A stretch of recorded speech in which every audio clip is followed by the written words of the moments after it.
नमस्कार, मैं आनंद जैन एक बार फिर आपका गवर्नमेंट पॉलिटेक्निक हनुमानगढ़ के यूट्यूब चैनल पर स्वागत है। आज हमारे विषय इलेक्ट्रिकल ड्राइंग में कॉन्टैक्टर कंट्रोल सर्किट्स की शुरुआत करते हैं मैग्नेटिक कॉन्टैक्टर्स को समझकर। उसके बाद हम सर्किट्स में यूज होने वाले दूसरे कंपोनेंट्स की कंस्ट्रक्शन डिटेल, वर्किंग और सिंबल्स के बारे में जानेंगे और फिर उनकी मदद से अलग अलग प्रकार के कॉन्टैक्टर कंट्रोल सर्किट्स को बनाएंगे और उनके वर्किंग को समझेंगे। इलेक्ट्रिक सर्किट्स में स्विचिंग, इलेक्ट्रिक लोड के सप्लाई से कनेक्शन और इंटरप्शंस के कंट्रोल के लिए हम कॉन्टैक्टर का इस्तेमाल करते हैं। मैनुअल या मैकेनिकल कॉन्टैक्टर की बजाय मैग्नेटिक कॉन्टैक्टर ज्यादा पॉपुलर हैं क्योंकि ये बहुत ज्यादा कॉम्पैक्ट और आसानी से आवश्यकता अनुसार माउंट किए जा सकते हैं। बेसिकली मैग्नेटिक कॉन्टैक्टर हैं वो इलेक्ट्रिकली ऑपरेटेड सोलेनॉइड स्विचेज हैं जिन्हें हम सभी ज्यादा करंट के सर्किट्स में इस्तेमाल करते हैं। जो मीडियम वोल्टेज की इलेक्ट्रिक सर्किट एप्लीकेशंस है उसमें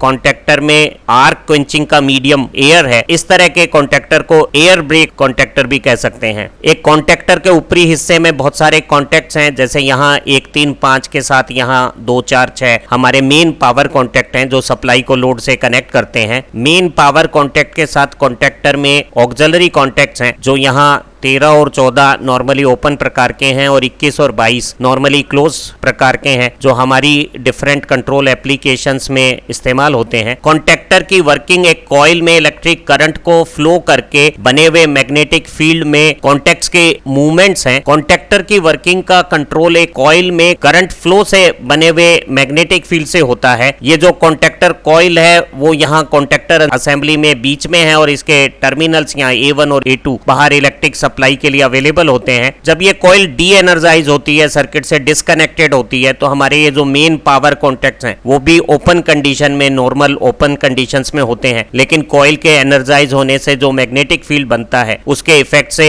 ये जो कॉन्टैक्ट है मेन पावर कॉन्टैक्ट 1 यहाँ 2 के साथ, 3 यहाँ 4 के साथ और 5 6 के साथ कनेक्ट हो जाता है। और इसी दौरान मेन कॉन्टैक्ट्स के जुड़ने के साथ नॉर्मली ओपन कॉन्टैक्ट्स क्लोज हो जाते हैं और नॉर्मली क्लोज कॉन्टैक्ट्स ओपन हो जाते हैं। कॉन्टैक्टर के कॉन्टैक्ट मैकेनिकली स्प्रिंग से लोडेड होते हैं। जब हमारी कॉइल डी एनर्जाइज होती है तो मैकेनिकल स्प्रिंग एक्शन कॉन्टैक्ट्स को नॉर्मल ओपन कंडीशंस में रखती है। यही स्प्रिंग लोडिंग कॉन्टैक्ट्स को मेक और ब्रेक के दौरान बाउंसिंग से भी रोकती है, जिससे हमारे कॉन्टैक्ट की लाइफ लंबी बनी रहती है। स्प्रिंग और इलेक्ट्रोमैग्नेट की कंबाइंड एक्शन के साथ कॉन्टैक्टर की स्विचिंग स्पीड तेज है और वो इस तरह से डिजाइन किए हुए होते हैं कि कॉन्टैक्ट्स के बीच में बनने वाले आर्क को भी सप्रेस करके क्विंच कर दिया जाए, ताकि हमें एक लंबी ड्यूरेशंस के लिए, बहुत सारे स्विचिंग एक्शंस के लिए एक सेफ और रिलायबल स्विच काम करता रहे। एक मैग्नेटिक कॉन्टैक्टर को अपने ऑपरेशन के लिए किसी ह्यूमन इंटरवेंशन की जरूरत नहीं है। जब यह है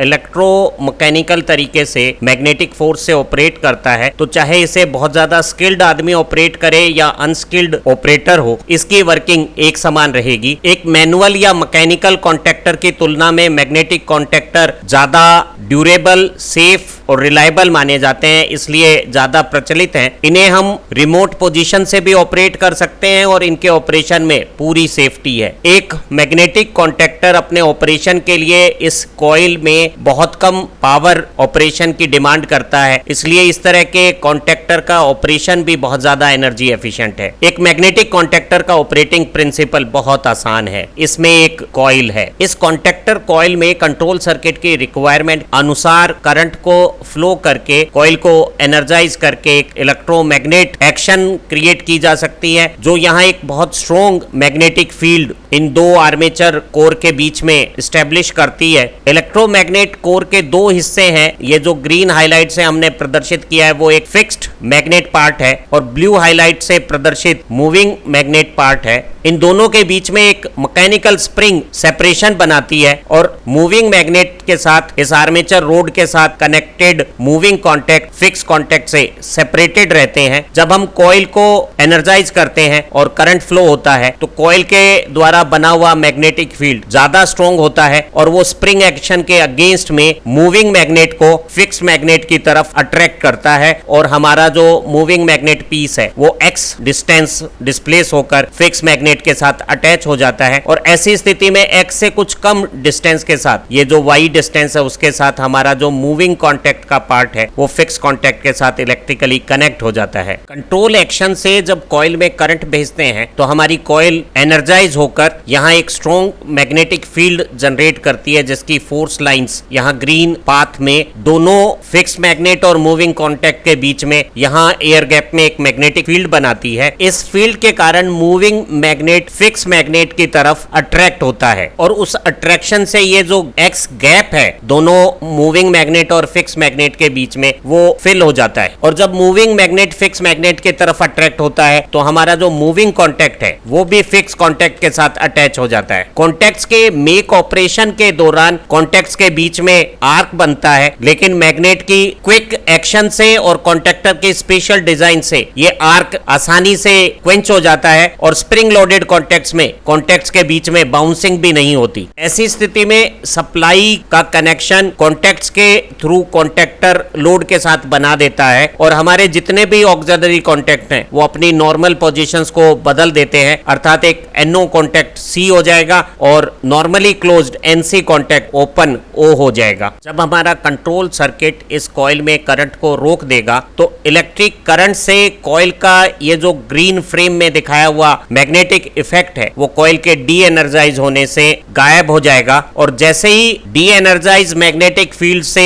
मूविंग मैग्नेट और फिक्स मैग्नेट के बीच में अट्रैक्टिव फोर्स खत्म होगा, हमारी ये जो स्प्रिंग है जो पहले कंप्रेस्ड मोड में थी वो अपनी नॉर्मल एक्शन प्राप्त करने के लिए मूविंग मैग्नेट को फिक्स मैग्नेट से जब दूर करेगी तो हमारे जो मूविंग कॉन्टैक्ट है वो भी फिक्स कॉन्टैक्ट से सेपरेट हो जाएंगे। ऐसी स्थिति में हमारे मेन पावर सर्किट का इलेक्ट्रिक कॉन्टैक्ट यहाँ दो जगह ब्रेक हो जाएगा। ब्रेक के दौरान भी यहाँ आर्किंग होगी, लेकिन हम कॉन्टैक्ट की डिजाइन इस तरह से करते हैं और स्प्रिंग की एक्शन इतनी फास्ट है कि आर्किंग का मैग्नीट्यूड हमेशा कम रहता है। मैग्नेटिक कॉन्टैक्टर की इस वर्किंग कॉइल को हम डीसी सप्लाई से भी एनर्जाइज कर सकते हैं और एसी सप्लाई से भी एनर्जाइज कर सकते हैं। वो AC supply main power circuit की वोल्टेज सप्लाई भी हो सकती है और वो कोई सेफ लो वोल्टेज की एसी सप्लाई भी अलग से ट्रांसफार्मर एक्शन से स्टेप डाउन की हुई हो सकती है। अगर हम कॉन्टैक्टर कॉइल को एसी सप्लाई देते हैं तो यहाँ जो मैग्नेटिक फील्ड बनता है वो टाइम वेराइंग बनता है। ऐसी स्थिति में मैग्नेट की कोर लेमिनेटेड सिलिकॉन स्टील की बनाई जाती है ताकि उसमें हिस्टेरेसिस और एडी करंट लॉस कम हो। अगर कॉइल को डीसी करंट से एनर्जाइज किया हुआ है तो हम मैग्नेटिक कोर को सॉलिड स्टील की बना सकते हैं। जब हम अल्टरनेटिंग करंट से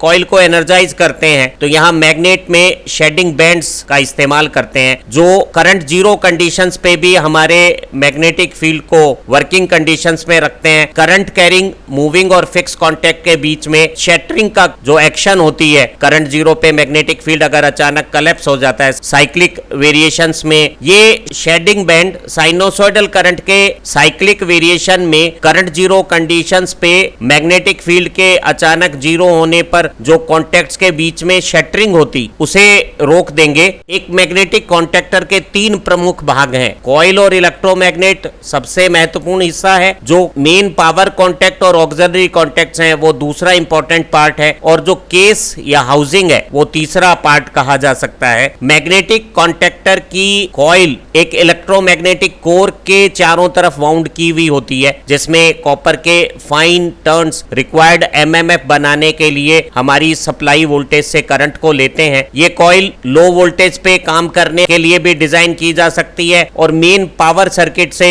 जो वोल्टेज हमें अवेलेबल हो रही है उस पे भी सीधे काम करने के लिए डिजाइन की जा सकती है। Depending upon voltage and current rating of this coil electric supply जब दी जाती है तो हमारी जो एनर्जाइज्ड कॉइल है वो मैग्नेटिक कोर के बीच में एक स्ट्रॉन्ग मैग्नेटिक फील्ड बना लेती है। अगर हमारी कॉइल की सप्लाई अल्टरनेटिंग साइनोसॉइडल वोल्टेज है तो यहाँ जो टाइम वेराइंग मैग्नेटिक फील्ड है वो कोर में एडी करंट और हिस्टेरेसिस लॉस कम बनाए, इसलिए कोर को लेमिनेटेड सिलिकॉन स्टील की बनाते हैं। लेकिन अगर सप्लाई डीसी करंट है तो सॉलिड आयरन या स्टील की भी हम मैग्नेट कोर बना सकते हैं। मैग्नेट कोर के एक ये ग्रीन हाईलाइट वाला फिक्स मैग्नेट पार्ट है और ये दूसरा मैजेंटा हाईलाइट के साथ मूविंग मैग्नेट पार्ट है। इन दोनों के बीच में एक मैकेनिकल स्प्रिंग की एक्शन, एक सेपरेशन बनाए हुए है। अगर कॉइल एनर्जाइज नहीं है तो कॉइल का कोई मैग्नेटिक इफेक्ट नहीं है और स्प्रिंग की एक्शन से मूविंग मैग्नेट फिक्स मैग्नेट से सेपरेट है और मूविंग मैग्नेट के साथ एक वर्टिकल आर्मेचर रोड के साथ मूविंग कांटेक्ट भी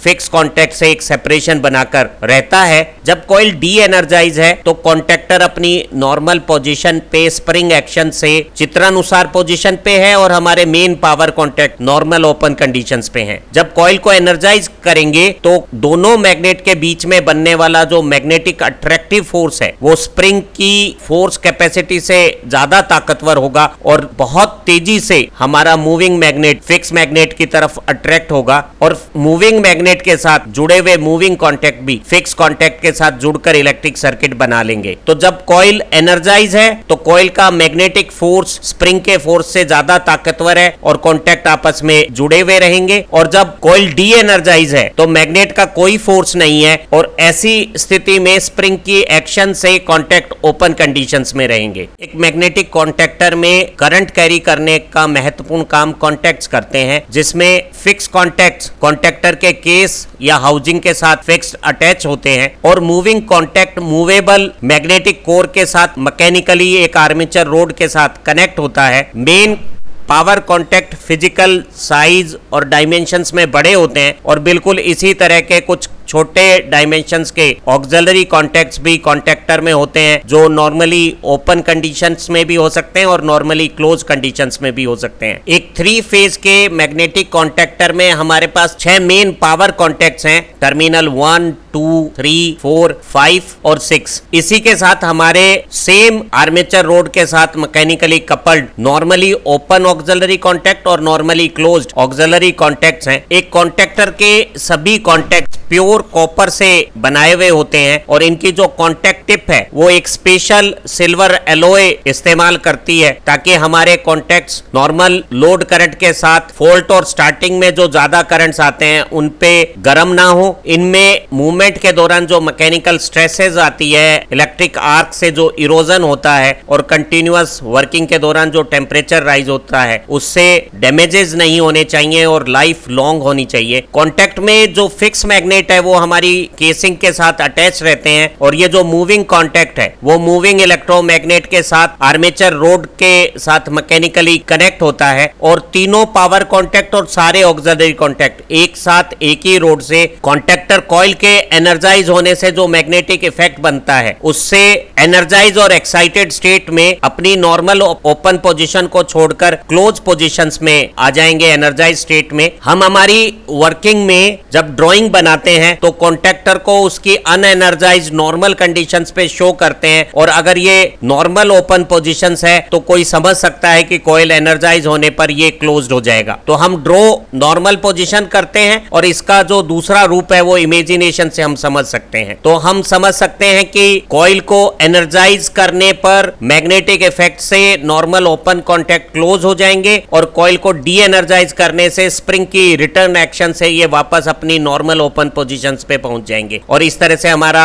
सप्लाई और लोड का जो कनेक्शन है वो कनेक्ट और डिस्कनेक्ट होगा। वर्किंग के दौरान कॉन्टेक्ट्स के बीच में सफिशिएंट प्रेशर के साथ अच्छे कॉन्टेक्ट्स बनते हैं और कॉन्टेक्ट रेजिस्टेंस को बहुत कम रखा जाता है ताकि वर्किंग करंट की कंडीशंस में यहाँ टेम्परेचर राइज ना हो। और ये हमारे कॉन्टेक्ट्स जब मोटरों में इस्तेमाल होते हैं तो जो स्टार्टिंग इनरश करंट है या मोमेंट्री ओवरलोड्स है या एक्सीडेंटल शॉर्ट सर्किट्स के फॉल्ट करंट्स है उन कंडीशंस पे भी कांटेक्टर डैमेज नहीं होना चाहिए। हमारे कांटेक्टर की जो रेटिंग है वो डिपेंड करेगी कि कांटेक्ट के साइज, शेप और मटेरियल क्या है और किस तरह का अच्छा एफिशिएंट आर्क एक्सटिंक्शन मेथड्स कांटेक्टर के डिजाइन में हम इस्तेमाल कर रहे हैं। जो हमारे मॉडर्न मैग्नेटिक कांटेक्टर्स हैं वो सिल्वर एलॉय टिप्ड कॉपर के कांटेक्ट इस्तेमाल करते हैं और जो सिल्वर का हम एलॉय इस्तेमाल करते हैं उसमें 10 से 12% या तो कैडमियम ऑक्साइड या टिन ऑक्साइड की एलॉइंग की हुई होती है। ऐसे कांटेक्ट मैकेनिकल स्ट्रेसेस में मेक और ब्रेक के दौरान बनने वाले आर्क में भी लॉन्ग लाइफ मेंटेन रखते हैं और सेफ और ड्यूरेबल कांटेक्टर की वर्किंग हमें प्राप्त हो जाती है। कांटेक्टर का एनक्लोजर एक हाउसिंग प्रोवाइड करता है हमारे मेन पावर कॉन्टैक्ट्स और सभी ऑक्सिलरी कॉन्टैक्ट के साथ हमारी कॉइल और मैग्नेटिक कोर की इलेक्ट्रोमैग्नेट स्ट्रक्चर को हमारा इनक्लोजर सभी करंट कैरिंग कॉन्टैक्ट्स और लाइव इलेक्ट्रिक कंपोनेंट को इंसुलेशन प्रोवाइड करता है और ऑपरेटिंग पर्सनल को कॉन्टैक्टर का इस्तेमाल करते समय लाइव हिस्सों से टच होने से प्रोटेक्शन प्रोवाइड करता है। मॉडर्न मैग्नेटिक कॉन्टैक्टर में जो इनक्लोजर है वो पॉलीकार्बोनेट या पॉलिस्टर या नाइलॉन 6 मटेरियल का या कोई थर्मोसेटिक प्लास्टिक का बनाया हुआ होता है। ये एनक्लोजर कॉन्टैक्ट के ऑपरेशन को डस्ट, ऑयल और वेदर की दूसरी परेशानियों से बचाते हैं और अंदर आर्क और जो दूसरी कंडीशंस आती हैं उनसे किसी भी प्रकार के एक्सप्लोजिव हजार्ड्स को भी होने से रोकते हैं। आज की इस वीडियो से एक मैग्नेटिक कॉन्टैक्टर में मेन पावर कॉन्टैक्ट के साथ ऑक्सिलरी कॉन्टैक्ट किस तरह से कॉन्फ़िगर होते हैं और जो इलेक्ट्रोमैग्नेट कॉइल के साथ मैग्नेटिक कोर में मैग्नेटिक इफेक्ट बनाकर स्प्रिंग के अगेंस्ट में मेक और ब्रेक की एक्शन करता है, वो प्रिंसिपल आपको समझ में आ गया होगा। अगली वीडियो में हम कॉन्टैक्टर कंट्रोल सर्किट्स में इस्तेमाल होने वाले दूसरे components, push buttons, release, thermal overload release, इनके बारे में जानेंगे और फिर इनके कॉन्टैक्टर कंट्रोल सर्किट्स आपको अच्छी तरह से समझ में आने लगेंगे। आप अच्छा पढ़ें, तरक्की करें। Have nice time. और यह वीडियो देखने के लिए आपका बहुत बहुत धन्यवाद।